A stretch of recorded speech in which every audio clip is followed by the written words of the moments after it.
Hello, I'm Sarah, a 28-year-old graphic designer who thought I was living my dream life in the suburbs of Chicago.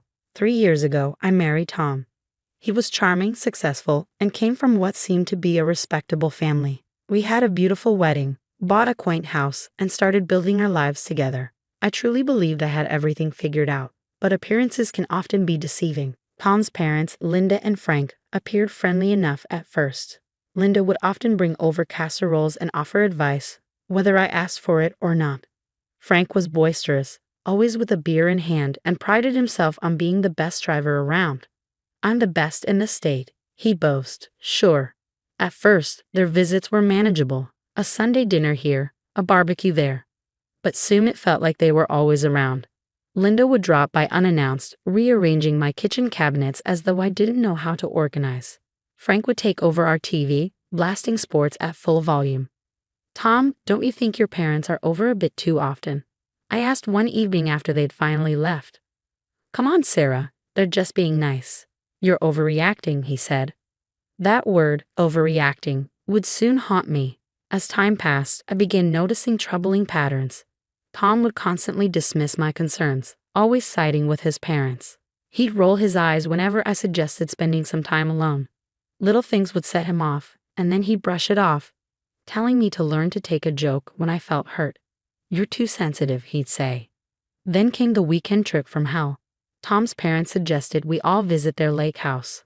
I wasn't keen on the idea, but Tom insisted. "It'll be fun," he said. "Stop being so dramatic." So I found myself cramped in the backseat of Frank's SUV.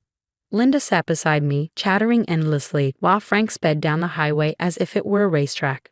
"Frank, could you slow down a bit?" I asked, gripping the seat, my knuckles white. "Relax, sweetheart. I've been driving these roads for 40 years. I know what I'm doing." I looked at Tom, silently pleading for his support, but he just shrugged and went back to his phone. It was in that moment I realized, despite being surrounded by family, I was completely alone. As Frank took a sharp turn, tires screeching, I shut my eyes, wondering how I ended up here, with people who didn't respect me, married to a man who didn't seem to care. The tension in the car became unbearable as Frank sped down the winding road. "Frank, please, slow down. You're going too fast for these curves," I urged again. "Oh, lighten up, Sarah.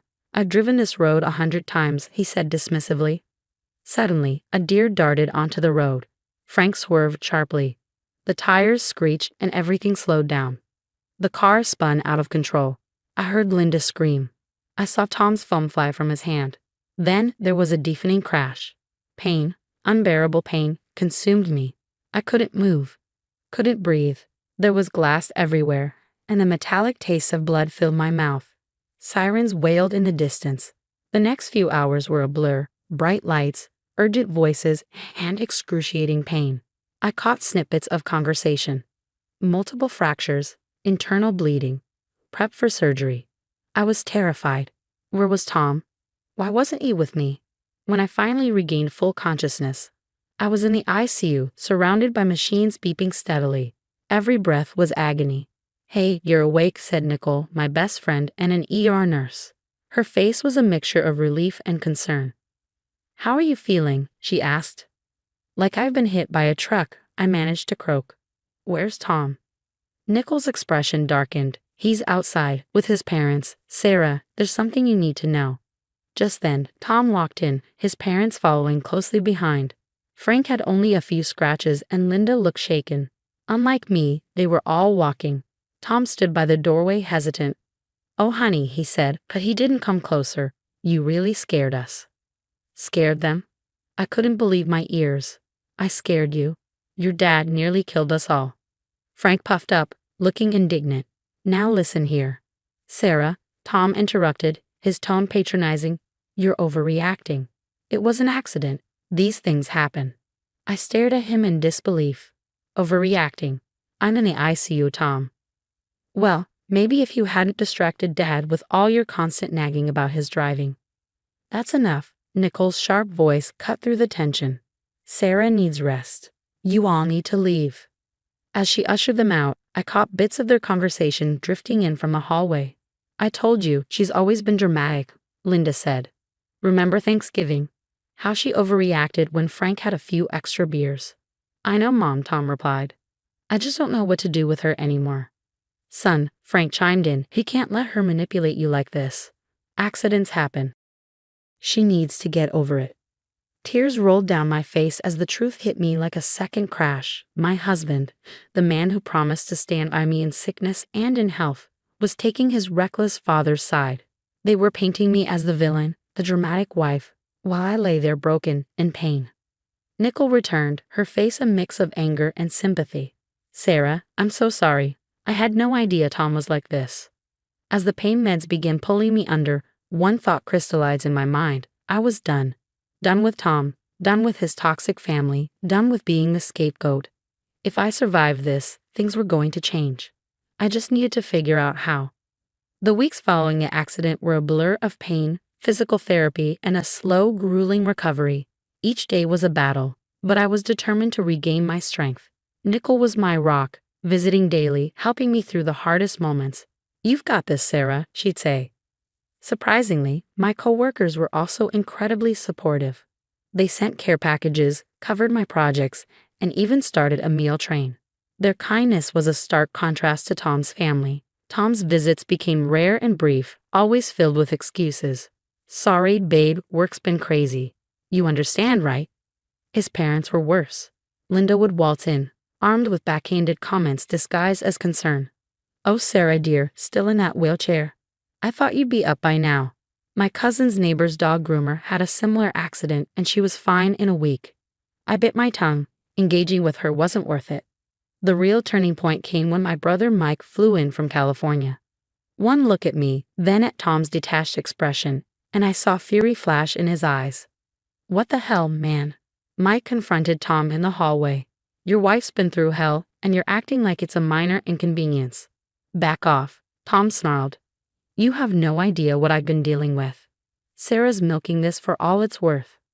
I heard the scuffle, the thud of someone hitting the wall. Then Mike stormed back in, his knuckles white. "Sarah, I'm getting you out of here, today." As Mike helped me pack, I noticed Tom's tablet on the nightstand. A notification popped up from someone named Amber. Curiosity got the better of me, and I tapped it. My world shattered all over again. "Can't wait to see you tonight, babe." Sarah's still playing the victim. Dozens of messages, photos, and plans for secret rendezvous flashed before me. The evidence of Tom's betrayal was undeniable. Over the next few weeks, as I recovered at Mike's place, I began to plan. I reached out to Lisa, a lawyer friend from college. During our clandestine meeting, I told her everything. "Sarah, what you're describing is emotional abuse," Lisa said firmly. "We can build a strong case, especially with the evidence of his affair." I nodded, feeling a strange calm wash over me. "What do I need to do?" "Document everything, texts, emails, witness statements, and be careful. Don't let them know you're planning this." With renewed determination, I threw myself into my recovery.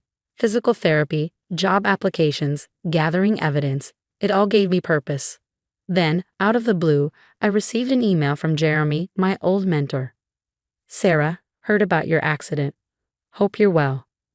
We have an opening for a senior designer here in Boston. Interested?" It felt like the universe was finally aligning in my favor.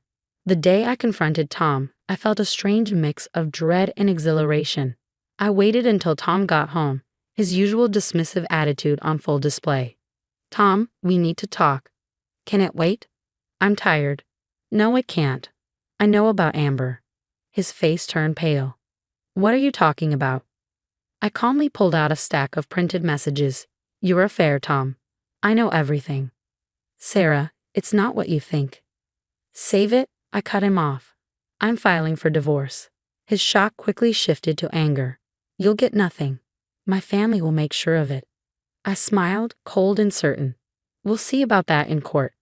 In the courtroom, my lawyer presented a meticulously prepared dossier, text messages, emails, and witness statements from friends and coworkers documenting Tom's neglect and his family's emotional abuse.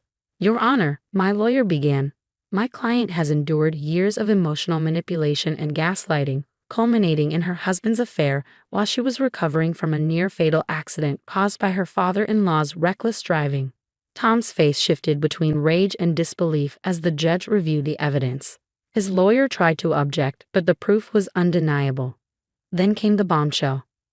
Furthermore, my lawyer added, "We have uncovered Mr. Evans's father's extensive history of reckless driving and multiple DUIs, which have been quietly settled out of court." In the end, the judge ruled in my favor. I was awarded a substantial settlement, including the house and half of our joint assets. Tom was livid, but there was nothing he could do. As we left the courthouse, I overheard him hissing at his parents. "This is your fault. If you hadn't pushed me to fight this, I could have settled quietly." I walked away, head held high, ready to start my new life. The aftermath was swift. Frank's driving record became public, resulting in a suspended license and hefty fines.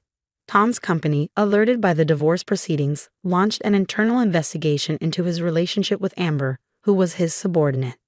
Meanwhile, I accepted Jeremy's job offer in Boston. Packing up my life felt liberating. Each box I packed was another step toward freedom. On my first day at the new firm, I was nervous but excited. "Welcome aboard, Sarah," Jeremy greeted me warmly. "We're thrilled to have you." Months flew by as I threw myself into my work, rediscovering my passion for creativity. My colleagues became my new friends, and slowly I began to heal. 3 years later, I found myself standing on a stage in New York, accepting the Innovative Design Award for a campaign I had spearheaded. As I gave my speech, a news ticker caught my eye on a screen in the back of the hall. Evans and Sons facing bankruptcy. CEO Tom Evans steps down amid scandal. I felt a brief pang, quickly replaced by a sense of satisfaction. They had made their beds, and now they had to lie in them. Later that night, surrounded by my new friends and colleagues at a celebratory dinner, I raised my glass.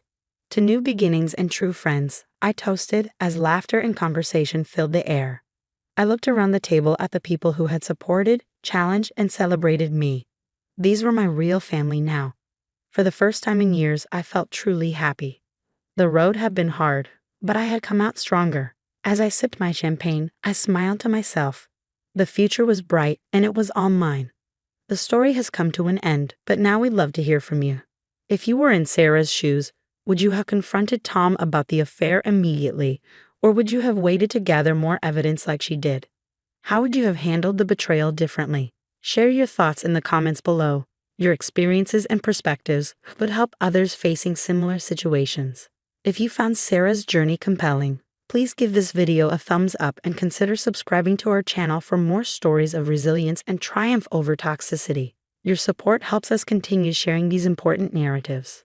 Thanks for watching, and remember, you're stronger than you know.